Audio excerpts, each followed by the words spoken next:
I want you to visualize something with me, and I want you to really sit with it. Imagine your doctor straps you into a chair, tightens a blood pressure cuff around your arm, and then places you inside a giant metal tube. Once the door closes, the oxygen level in the room is lowered by about 25%. Just as your body begins to adjust, the entire room starts shaking violently every 20 minutes. If this happened in a hospital, you would call it cruel. You would call it an extreme cardiac stress test. But if you live with high blood pressure, this is exactly what you are signing up for every single time you step onto an airplane. We need to have a serious conversation today. If you are managing hypertension, you have probably heard the same advice for years. Take your medication as prescribed, watch your sodium, try to stay calm. What no one has told you, not your doctor and certainly not the airline, is the most critical factor for your safety at 35,000 feet. Where you sit on the plane is not a comfort preference. It is a medical decision. There are seats on every aircraft that quietly act like pressure cookers for your cardiovascular system. Seats that raise anxiety, restrict circulation, and expose your body to stress your heart already struggles to manage on the ground. I'm Mila. I've been a flight attendant for 15 years, and I've seen what really happens in the cabin when things go wrong. I've held oxygen masks to the faces of seniors gasping for air. I've wiped blood from tray tables after severe hypertensive nosebleeds in the middle of the night over the Atlantic. And in nearly every one of those situations, the crisis was made worse or even triggered by where that passenger was sitting. Today, I'm taking off my flight attendant scarf and speaking to you like a daughter would. I'm going to show you the hidden dangers built into cabin layouts, the misleading comfort claims airlines rely on, and the seat choices that can quietly protect your heart. If you're new here, welcome. I've spent a decade and a half flying everything from short domestic hops to 16-hour long-haul flights.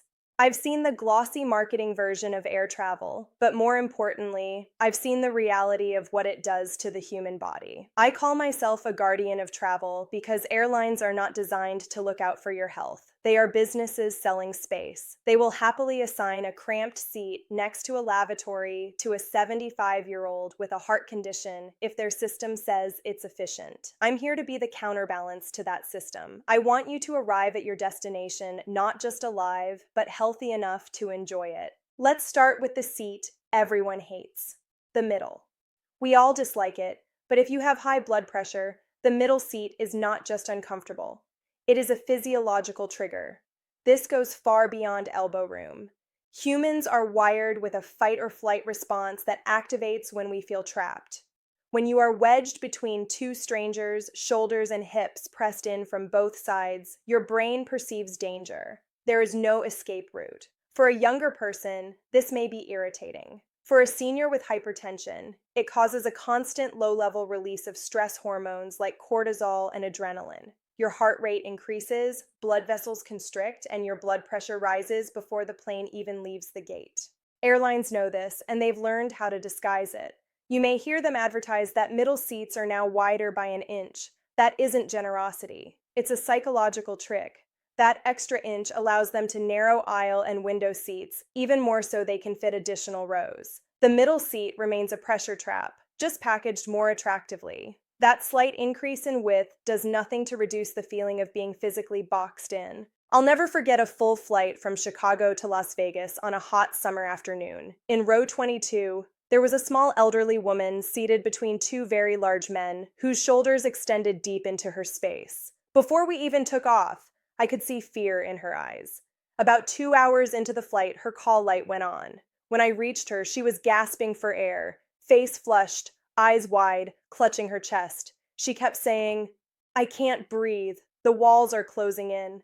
It looked exactly like a cardiac emergency. We put her on oxygen and asked one of the men to stand in the galley just to give her room. She was experiencing a severe hypertensive panic response caused entirely by the claustrophobia of that seat. The flight nearly diverted. If the middle seat is a pressure cooker, the window seat is a quiet trap. Many seniors love window seats. You can lean against the wall and avoid cart traffic. But for someone with high blood pressure, the window seat carries a hidden danger rooted in politeness. Hypertension often comes with circulation issues.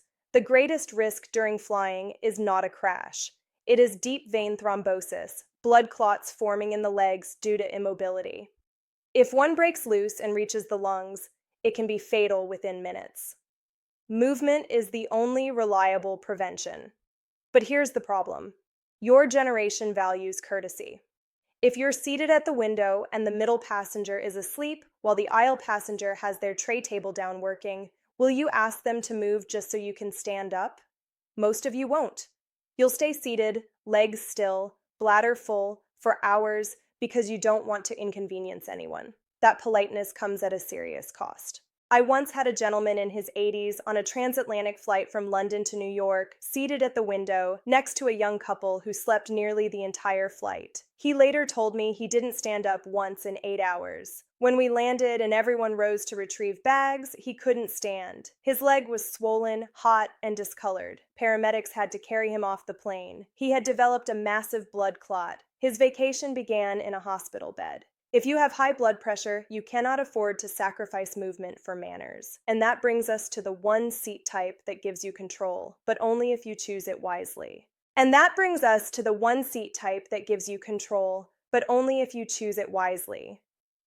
The aisle seat is the only option that truly supports cardiovascular safety for passengers with high blood pressure because it gives you freedom of movement on your own terms. You can stand up when you need to, stretch your legs, walk a few steps, and fire those calf muscles that push blood back toward your heart. You don't have to ask permission. You don't have to wake anyone. That sense of control alone reduces anxiety, and anxiety reduction directly lowers blood pressure. But here's the part most people don't realize. Not all aisle seats are created equal, and choosing the wrong one can be just as dangerous as sitting in the middle. There is a section on every airplane that I privately call the cortisol zone. It's usually the last 5 to 10 rows at the back of the aircraft. To understand why this matters, think of the airplane like a seesaw. The center of gravity sits over the wings. That area experiences the least motion. As you move farther away from that center point, especially toward the tail, every movement becomes more exaggerated. When the plane hits turbulence, the back doesn't just bump gently. It whips, it sways, it rises and drops more dramatically than the front. This is known as the fishtail effect, and it turns mild turbulence into a constant physical stressor. If you already have high blood pressure, you are likely more sensitive to physical stress and uncertainty. Every drop makes your stomach flip. Your hands grip the armrests. Your body releases adrenaline. Your heart pumps harder against already resistant blood vessels. Now imagine that cycle repeating for 3, 4, or even 8 hours straight because you're sitting in row 38. That is not just uncomfortable, it is sustained cardiovascular strain. The motion isn't the only issue in the back of the plane. The environment itself is overwhelming. The engines are louder, sometimes significantly louder. Constant noise raises baseline blood pressure over time. You're also close to the lavatories, which means frequent foot traffic, people standing over you waiting in line, doors opening and closing, and that unmistakable vacuum sound every few minutes. Add in smells that build as the flight progresses, and you have a cluster of small stressors that never let your nervous system settle. I remember a summer flight over the Rocky Mountains, a region known for rough air. The seatbelt sign stayed on for nearly 2 hours. I was strapped into my jump seat in the rear galley, watching passengers closely. In the last row, aisle seat, there was a man in his early 60s. He was gripping the armrest so tightly his knuckles were white. His eyes were shut, jaw clenched. Suddenly, he started waving frantically. When I reached him, blood was pouring from his nose. Not a trickle, a full stream. Severe anxiety combined with turbulence can cause blood pressure to spike so quickly that fragile vessels in the nose rupture. We used multiple medical kits to stop the bleeding. He spent the rest of the flight exhausted, shaken, and embarrassed. That wasn't random. It was the environment of that seat pushing his body past its limit. So we've ruled out the middle for claustrophobia, the window for immobility, and the back for relentless stress. Unfortunately, the airlines don't stop there. Some of the most dangerous seats for people with high blood pressure are the ones they charge extra for and advertise as better for you. These are what I call wolf in sheep's clothing seats. Let's start with the bulkhead. These are the first rows behind a wall, often sold as premium economy or extra legroom seats. Many seniors choose them thinking the extra space will help circulation. On the surface, it makes sense. Your knees won't hit the seat in front of you, but look down. There's a solid wall. You cannot slide your feet forward or under anything. that forces your hips and knees into a rigid 90-degree position for hours. That posture creates a pinch point behind the knee at the popliteal vein, which is a major pathway for blood returning from your lower legs to your heart. When that vein is compressed for long periods, blood pools in your ankles and calves, swelling increases, your heart has to work harder to move blood through that narrowed passage. For someone with hypertension, that extra workload is exactly what you're trying to avoid. I once had a tall, older gentleman flying coast to coast who paid extra for a bulkhead aisle seat. Halfway through the flight, I noticed he was constantly shifting and rubbing his legs. When he stood up to go to the restroom, he nearly lost his balance. His ankles were so swollen he couldn't get his shoes back on. Sitting caused pain.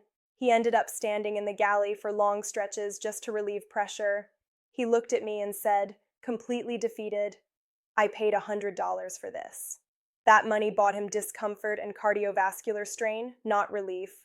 Now let's talk about exit rows and certain premium economy seats.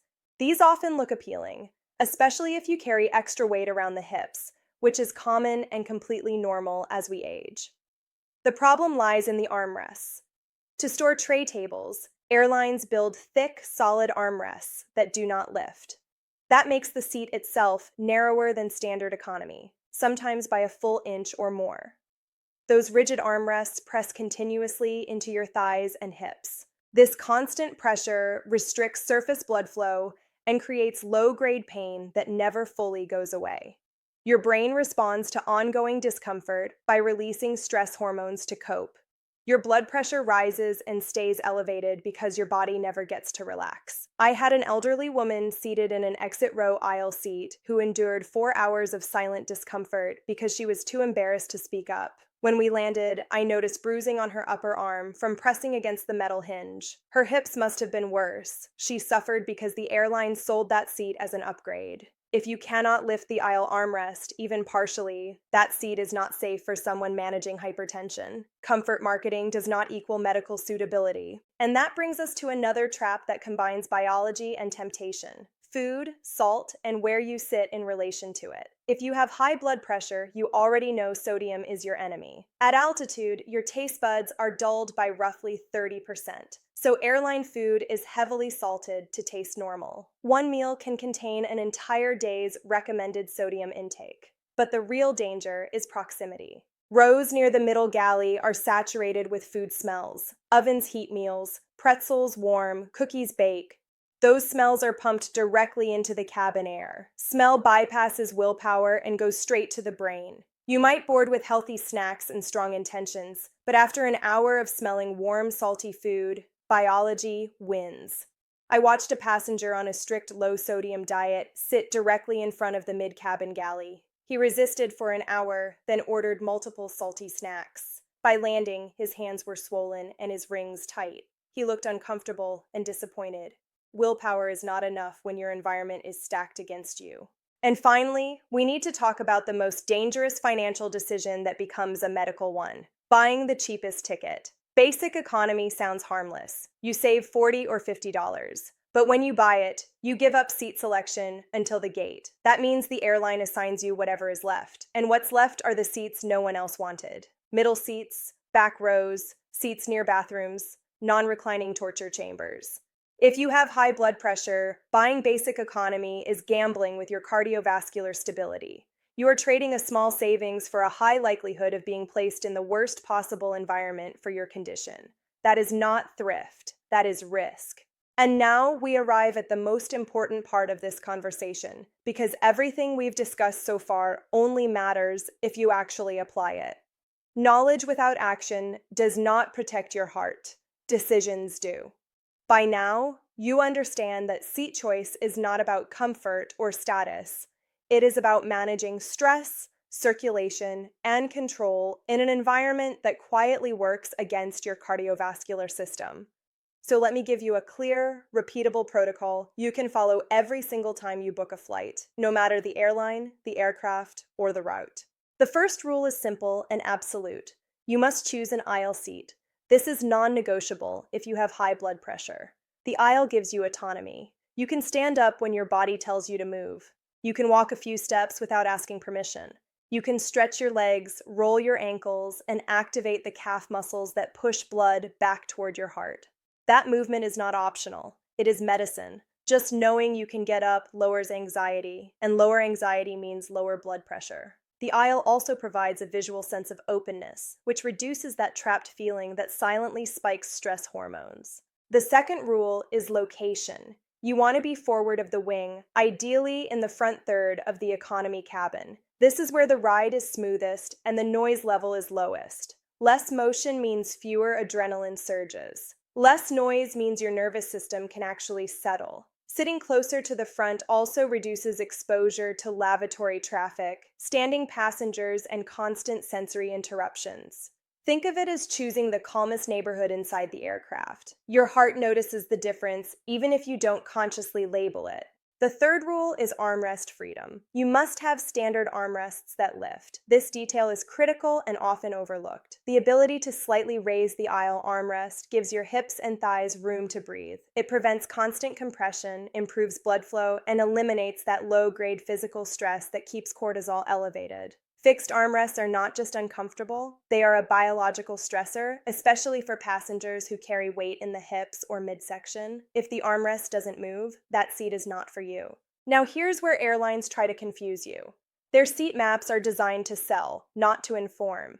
They highlight legroom, colors, and upgrade labels, but they do not clearly warn you about fixed armrests, misaligned seats, reduced width, or proximity to galleys and lavatories. So before you finalize any booking, you must take one extra step. Open a new tab and look up your exact aircraft on a detailed seat review site. Enter the flight number. Study the notes. Avoid seats flagged for fixed armrests, limited recline, or galley noise. Your goal is a standard aisle seat, forward of the wing, with no warnings attached. That is your safe harbor. Now, I want to address something I hear all the time because it's important. Many of you are thinking, Mila, this sounds like a lot of effort. I've flown for decades. I'm tough. I don't want to pay extra just to pick a seat. I need you to stop framing this as a comfort upgrade. This is not about luxury. This is about risk management. If your doctor told you that a specific medication would raise your blood pressure significantly for several hours, would you take it just to save $40? Of course not. Yet that is exactly what you are doing when you buy the cheapest fare and allow the airline to place you anywhere it wants. At 35,000 feet, there is no emergency room. There is no cardiologist waiting down the hall. There is just me, a medical kit, oxygen, and a defibrillator. If you experience a hypertensive crisis because you are stressed, immobile, cramped, and overstimulated, the options are limited. The best outcome is oxygen and an unscheduled landing. The worst outcome doesn't need to be spelled out. Choosing the right seat is one of the few variables you fully control before the plane ever leaves the ground. Use that power. I also want you to understand that protecting your heart protects more than just you. It protects the people waiting for you at your destination. It protects the vacation you planned, the reunion you're excited about, the memories you want to make. I have seen too many passengers arrive shaken, swollen, exhausted, or hospitalized because they underestimated how much their seat choice mattered. I don't want that for you. So here is my challenge to you. If you have a flight booked right now, log in today. Look at your seat assignment. Ask yourself honestly if it meets the 3 criteria: aisle access, forward of the wing, and movable armrests. If it doesn't, change it. Yes, there may be a fee. Consider it an investment in arriving healthy enough to enjoy where you're going. That fee is insignificant compared to the cost of a medical emergency, a ruined trip, or months of recovery. And I want to hear from you. Think back to the worst flight you ever had. Where were you sitting? Were you trapped in the middle, shaken in the very back, wedged into a rigid premium seat that looked good on paper but felt awful in reality? Did you notice headaches, anxiety, swollen legs, or exhaustion that you couldn't explain at the time? Share your story in the comments.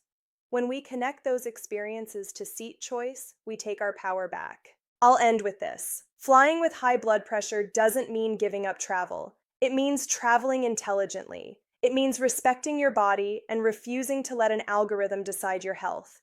You deserve to arrive calm, steady, and ready to enjoy your destination. Choose your seat the way you choose your medication, with intention and care. I'm Mila, your guardian in the skies. Protect your heart, Choose wisely, and I'll see you on board, settled into an aisle seat where your body can breathe, move, and stay safe.